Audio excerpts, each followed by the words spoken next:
Hello everyone, this is ISWARYA working as Assistant Professor in KGRL College of PG courses. Today I am going to say about formal and informal organizations. First comes formal organization.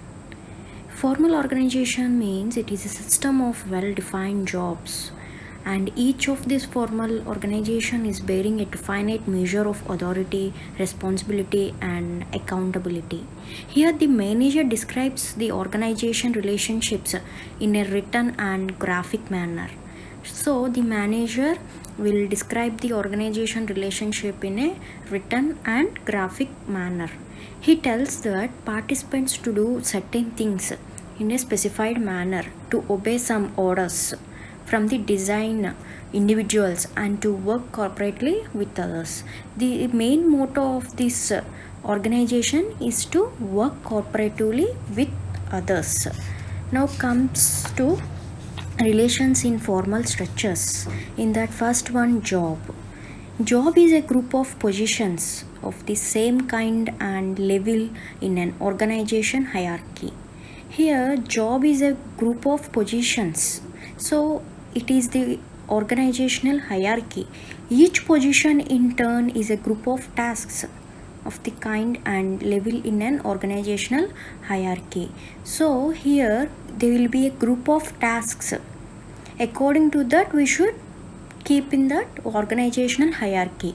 Each job is normally assigned to one employee, unless otherwise the organization is structured based on team structure. Sometimes the work is assigned according to the one employee. Sometimes the organization is structured based on the team structure. Next comes to work unit or department. Here group of jobs of the same kind are grouped into a work unit or department. Means here the jobs are divided into work unit or department. For example, jobs like input procurement, inventory management, production and operations, quality control, packing and dispatch are grouped as production department. So all these factors are kept in production department.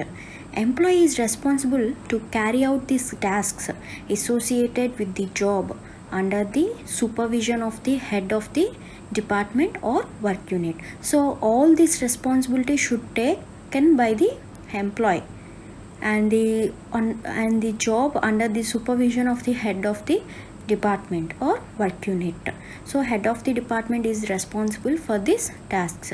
Thus department consists of employees holding the jobs of the department concerned.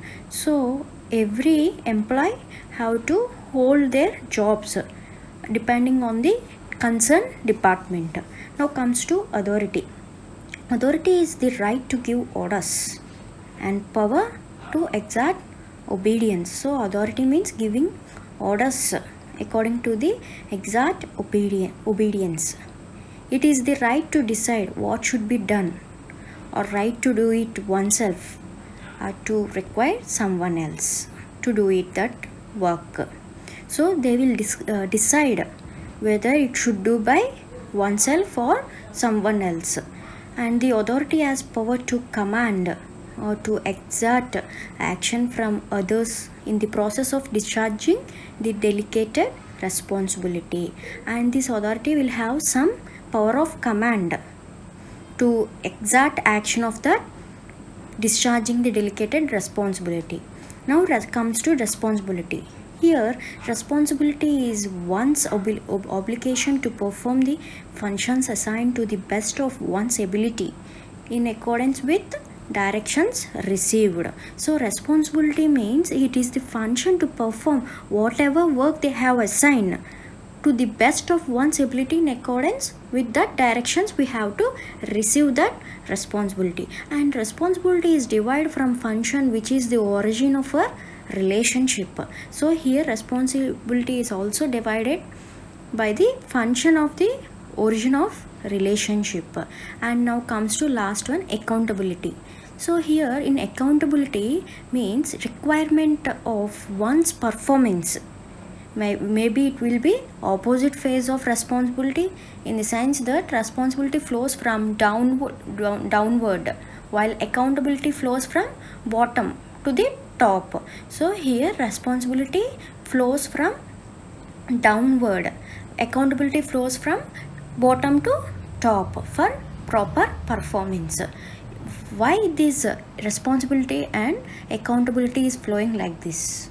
Because to perform a proper performance, so for that purpose they kept the responsibility in the downward and accountability flows from top to bottom to top for proper performance. If one is delegated with co-equal authority and responsibility, so he can logically held accountable for results.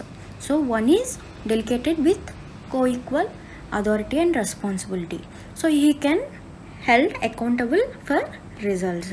So this is about formal organization. Now comes to informal organization. For example, if bank officers decide to meet every Saturday evening for 2 hours and form a recreation club to play games outside the bank, so their meeting is an informal organization. However, when same group meets to discuss about bank recovery for the next 2 months, it is in the formal organization. So now you observe the difference. Outside of the bank is called as informal organizations, and here the same group meets to discuss about bank recovery for the next 2 months, so it is an formal organization.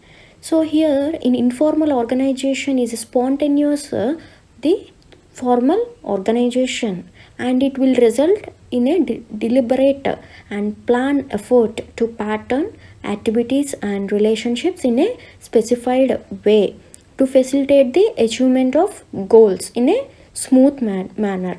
So why this informal is maintained? For the achievement of goals in a smooth manner. The informal structure refers to the social groups or friendships which people working together may form, and here informal group function, they will support or detract from the formal structure and how communications flow to and from, and it is very critical for the manager to expect to oversee the total living organization. So this is about informal. Now relations in informal structure. In that first one, role. Here role includes some job, performance of job with an expected behavior and with some interactions with other employees and sentiments of the job holder. So here thus role is broader than the job. So here it will have some particular performance of the job with some expected behavior, and there will be interactions with other employees, and they will share the sentiments of the job holder. So that is role. Next comes to group. Here group consists of 2 or more people working in the same department or different department of the organization. Thus group can be outside the formal organization. Here group is having 2 or more people working in the same department or different department of the organization. Thus group can be outside the formal organization. Now comes to power. Power is capacity to influence other in the way of power holder desires. So according to the power holder desires, the power is having capacity to influence others. Now comes to status. Status means socially recognized position or rank given to group members by others based on the several factors, including formal authority and informal power. So according to the authority, they have given the position of the status to the group members. And now comes to politics. Here, influencing others by using discretion acts to promote personal objective or interest for protecting or achieving self-interest, even at the cost of others or interest, or and is referred to as politics. Means here, politics means influencing some people for their personal objectives or interest or protecting by for themselves. So here they will use some politics in the organization. These all come under informal structure. So this is about informal structure. So today we discussed about formal and informal structure of organization. Thank you.